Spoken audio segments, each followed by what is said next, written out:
everybody, I'm Danny Otto. Welcome into an all-new episode of That Recap Show. Now, before we get into the episode, just wanted to issue major spoiler alert. We are going to be going over everything that happened in the first 2 episodes of the Creature Commandos series. So if you haven't watched those episodes yet, you may want to pause this video, head over to Max, check out both of those episodes, and then come back and enjoy the breakdown. Now, with that out of the way, let's start the show! Poppin' Off presents That Recap Show.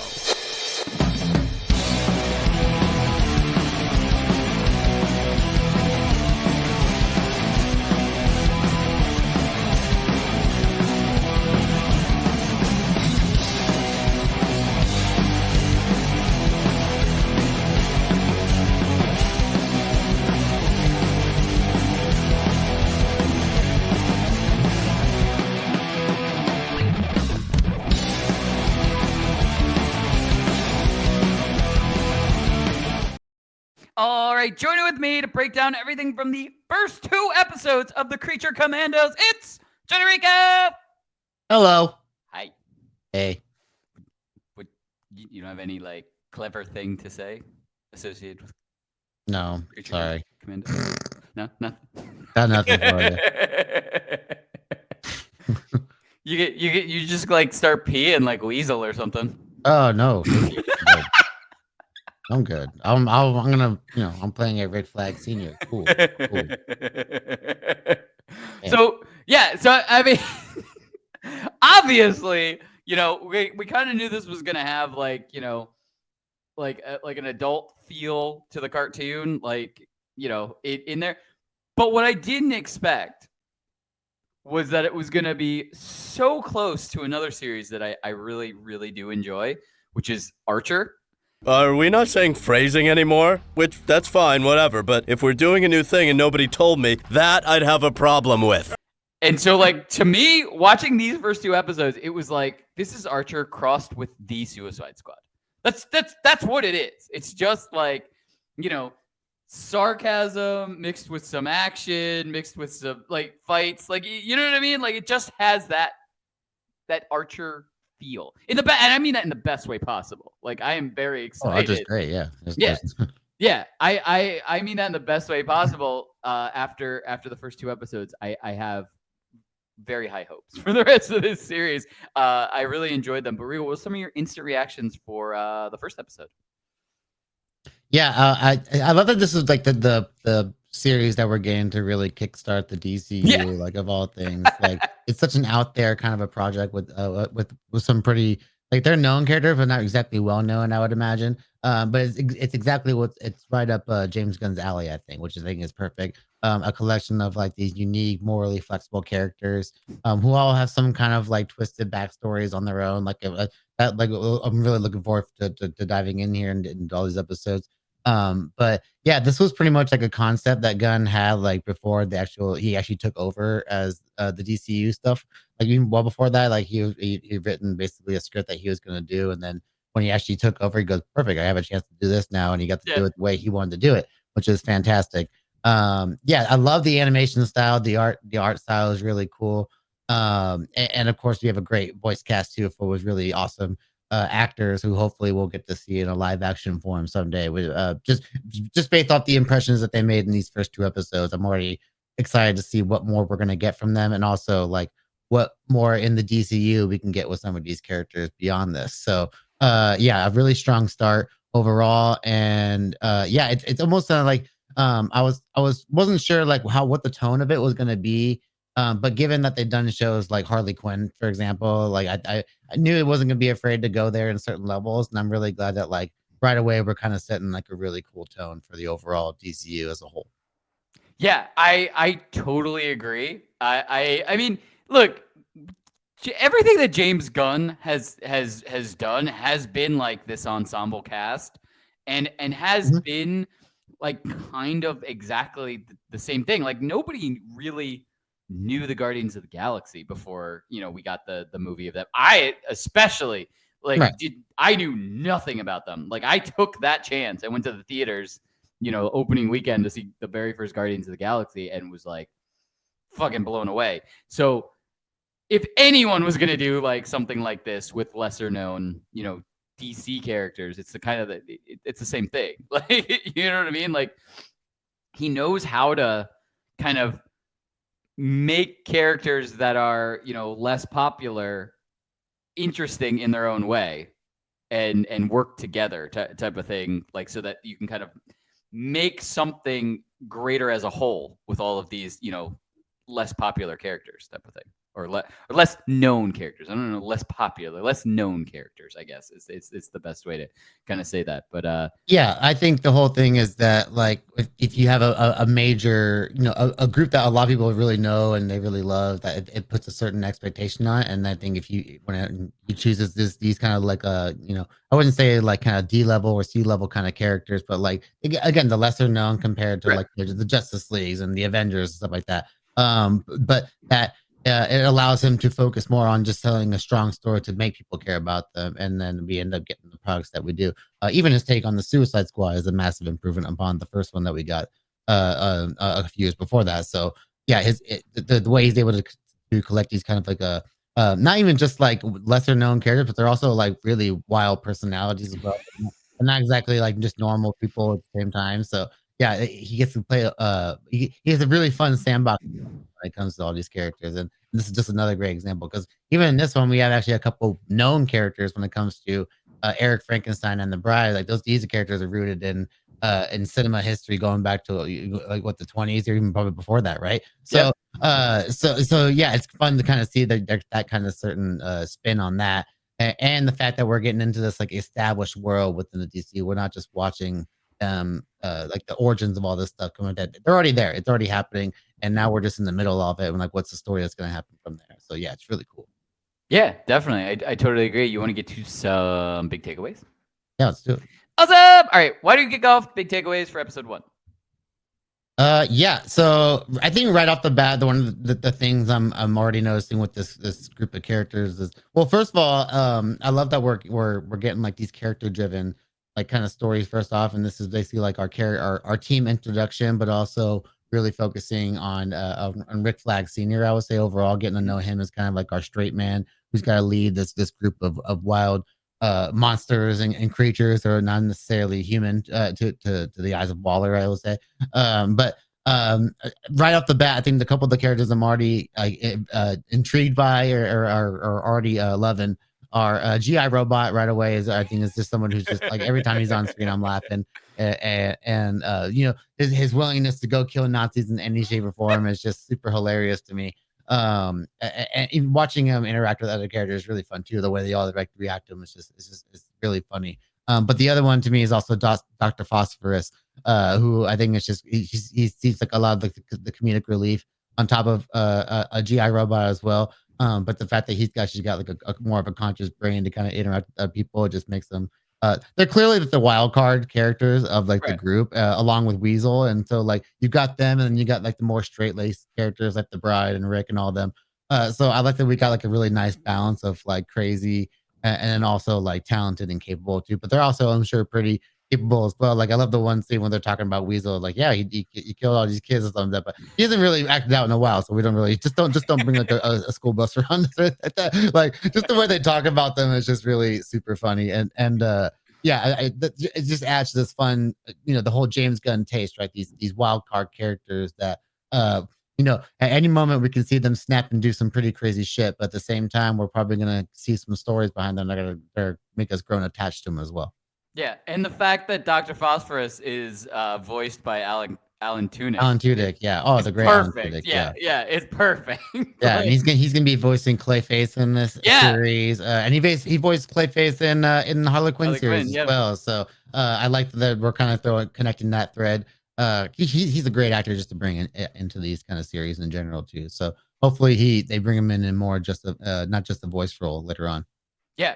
Hopefully, I'm holding out hope. Also, I want Ron Funches back in too, because he voiced King Shark in the Harley Quinn series, and he was one of my favorite characters in that series also. So I think your dad just ate your cat, and that cat looked expensive. I'm holding out hope that we'll get some voice roles by Ron Funches again in the new DCU. Yeah. Yeah, But that was the same one that Stallone did in Suicide Squad, right? Isn't that King Shark? Yeah. Yeah. Yeah. So that'd be cool if there was another shark out there and they kind of got to interact with each other, duke it out for the real king. Yeah. But yeah, I mean, just kind of like going off what you were saying, I really enjoyed how it was really only a couple of lines that kind of connected this series and told us what had already happened, what was like, canon and what wasn't canon very quickly. And they didn't spend a lot of time on it, and they didn't make it a big thing. It was a couple lines from Waller, and then I believe it was a couple lines from another character at one point to kind of just tell us, like, thus the events of the Suicide Squad happened, like, Rick's son died, which Rick Flag Jr. dying. Yeah, he died. And then also in the look ahead, that's what I was thinking of. It wasn't another character. In the look ahead, after the first episode, we saw some of the characters from Peacemaker. Yes. Like we see some of the characters. And the Economos is coming back. Right. Yeah. And there's a callback to the Suicide Squad with even Weasel too, the way they have him like strapped down in the plane because of the way he drowned in the movie. So there's it's a really good way that they kind of tied everything all together. And I'm really cool because I think even James Gunn even like said that like he considers Peacemaker season 1 to be definitely canon minus the whole Justice League scene at the end, which they're gonna like address in season 2.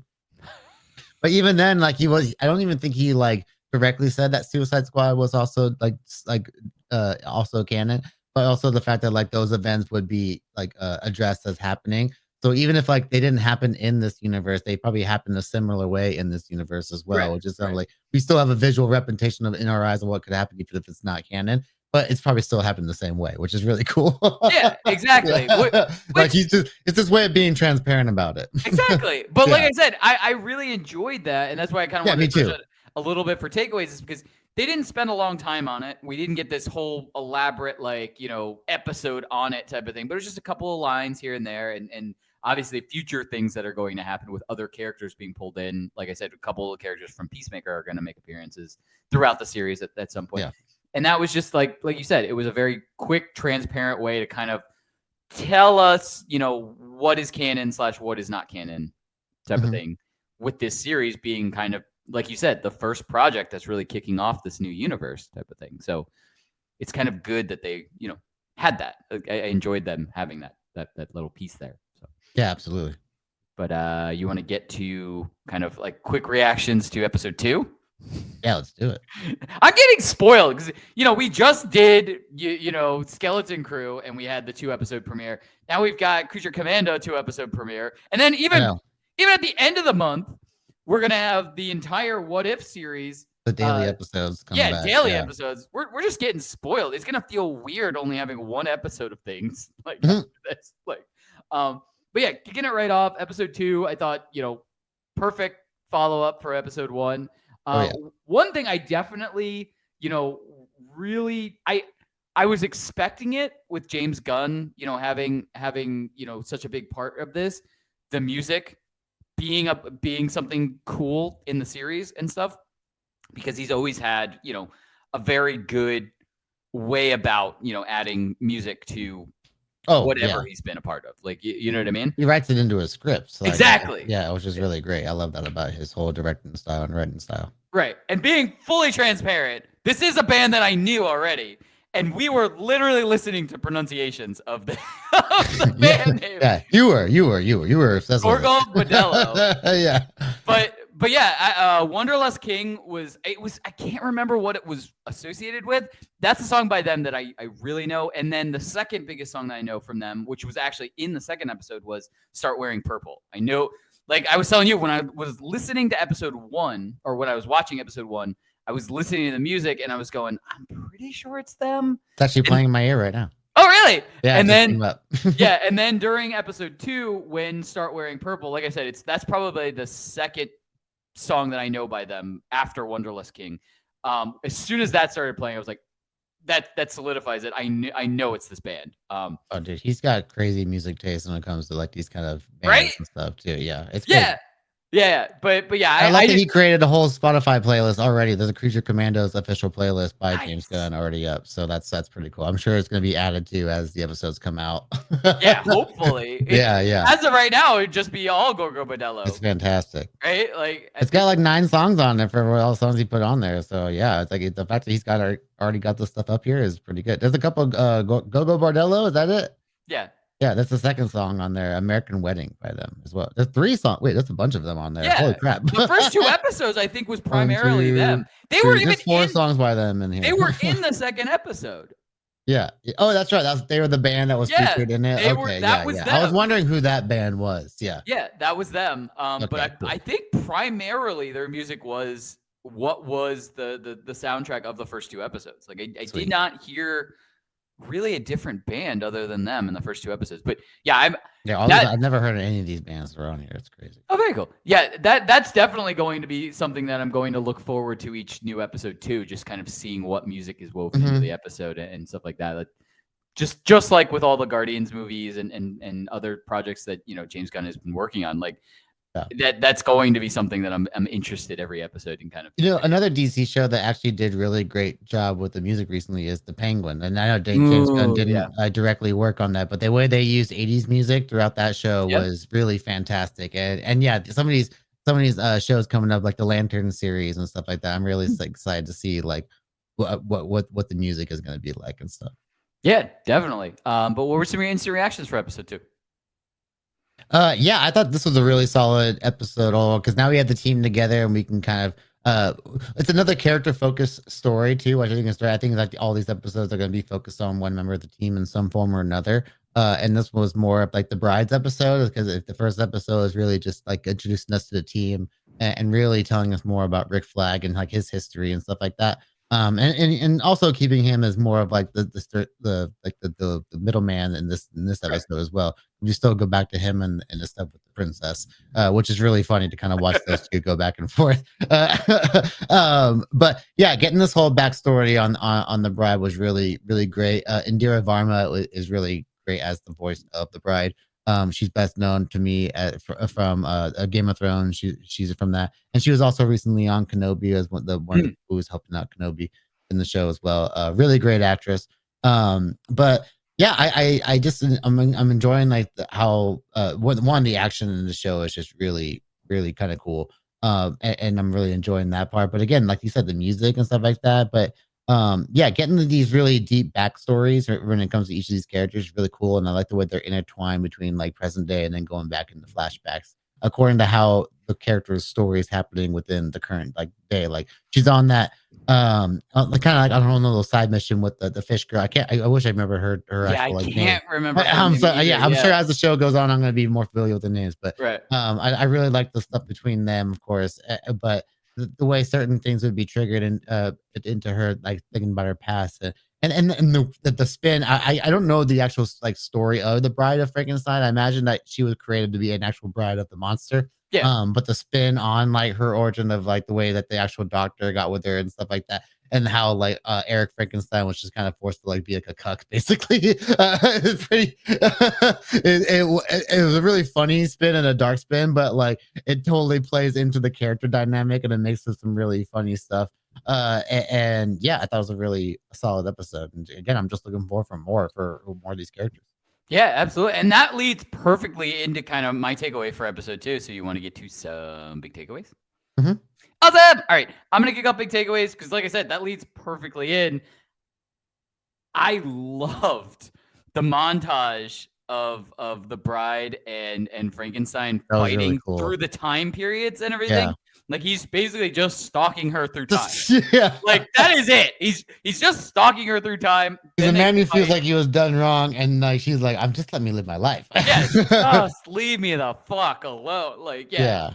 It was so perfect. It actually was giving me the vibes of and I'm gonna compare this from X-Men Origins Wolverine when we had Logan and Sabretooth running through the different war times type of thing and showing the progression of how they basically stayed the same through all of the biggest moments of war and stuff like that.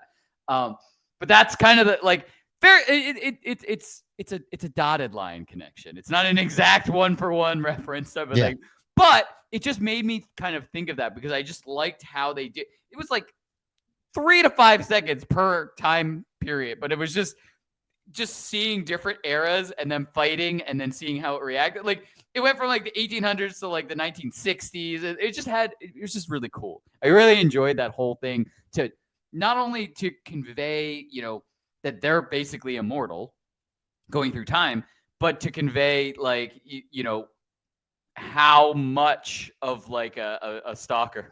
How long their story has really been going on. Yeah.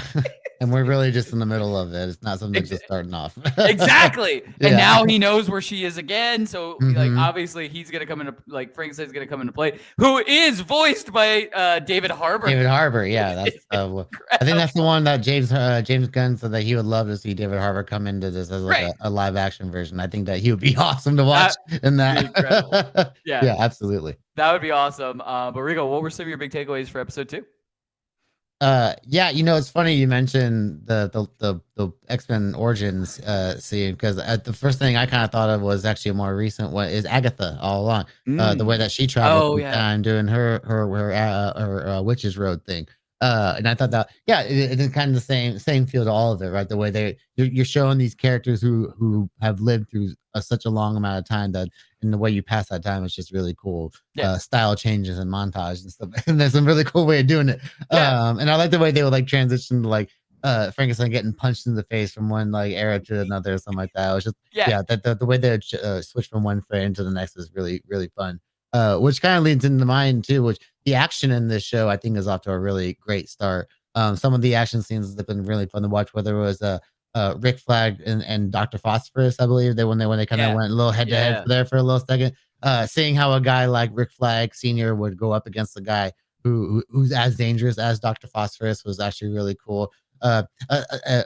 Action aside, one of my favorite little character moments of Dr. Phosphorus is him grabbing the raw meat with his heat hands and just being like, and then just like eating it. Like there's little details in the animation here that I just really love in general. But the second fight, back to the action that I really love is the fight between Cersei and the Bride. I think that fight in the second episode is just fantastic. Again, one of the things I love about not just this show but the DCU in general is that we're established like this. This is an established DC world already. Like there's shit going on with Themyscira and the Amazons with Cersei and all that. And then you got the stuff with the Creature Commandos and the fact that they can't use the Suicide Squad and all that. Like there's things that have happened that have already been established, and we just have to run with it. It's one of the reasons why I'm really excited for the Superman movie, because we're gonna get a Superman who's basically he's been Superman, so we don't have to worry about doing the whole like being found by the Kents and all that. Like, no, we're in it. We're doing it, and we're off to the races. And he's got like a whole team, like Mr. Terrific and stuff behind him. So, I think James Gunn even said like we wanted to take more like the Star Wars approach to the DC as opposed to like the MCU, as opposed to like seeing like the start of everything.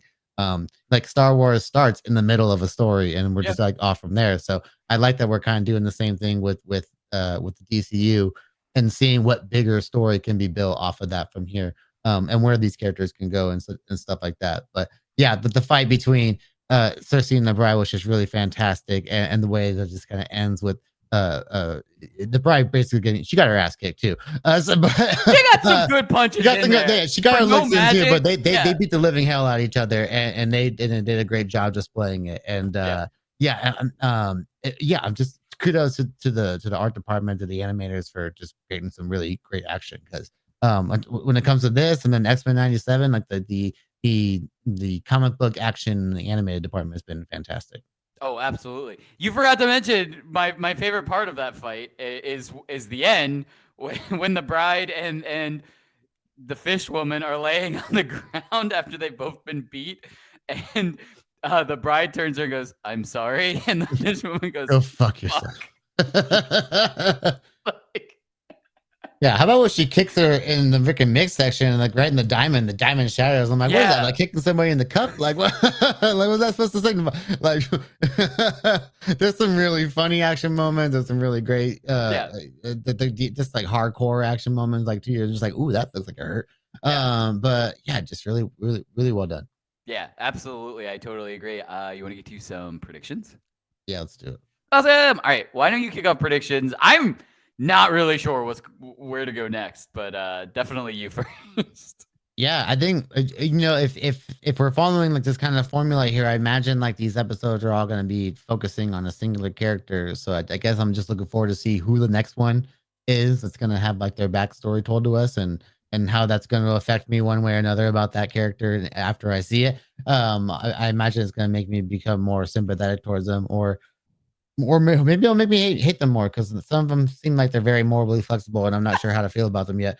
But yeah, I think there's some really fun character dynamics I'm excited to see play out. One of the funnier moments of the I think it was the second episode for me when Rick and the princess are finally doing it, and Phosphorus is standing out there, and they're just like, "Hold on, Maybe you should just give him 30 seconds. I mean, you've seen the princess. I don't know how he could hold out for more than 30 seconds to you. wait a minute," and they're like, "Wait," and just kind of stand there for a long time. They're like, Can I knock now? Yeah, can I knock now? Okay, like that. I'm excited to see like those little humor dynamics play out, especially when it comes to Phosphorus, GI Robot, and Weasel, and other characters that pop up. So yeah, that's gonna be a really great time. And I would say, as far as backstories, the ones I'm really excited to see the most are is probably GI Robot and seeing him just killing Nazis back from the war. I just want to see him wrecking shit. Part of this gives me major like Doom Patrol vibes. Like, so I imagine like if we were to see like a live action version of him, he would look kind of like our robot from Doom Patrol. So yeah, I love everything about this, and I'm just excited to see more of it. Yeah, absolutely. I can't remember exactly what Dr. Phosphorus was saying, but it was something to the effect of, I am a glowing skeleton. It always looks like I'm smiling. Yeah. It looks like I'm smiling even when I'm not. You are not smiling? Oh, I am. But you can't tell that. But it just always looks just like always that. looks like it. Yeah. I just like little things like that. I feel like just add so much to characters because it's just that little bit of humor that like works perfect. I feel like in a series like this, and it's perfect. It's not too much of a joke. It's not like falling on itself to make a joke, but it's just that little bit of humor that you need type of thing in that moment. So. And I'm excited to see what James Gunn regular actors are going to show up for voice roles and stuff like that. I know we're going to see Michael Rooker at some point, and I think we said that he's going to be in a role that we wouldn't expect to hear from Michael Rooker. So I'm very excited to see what that's going to be. And again, like if some of these characters are going to show up maybe in Superman or something like that, like I want to see if this is what like it just makes me excited for the whole DCU now, because now I know what this world is, how it's going to look, and that's how it's already been laid out pretty well within this first 2 episodes. So yeah, I think the future's bright here.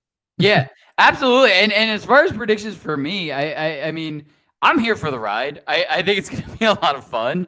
I don't really know like immediately like what to predict next, but I do like the idea of, kind of learning more about each character and kind of just getting a deep dive into the team as like a whole, like as dynamics and how like seeing them fighting together, I'd like to see.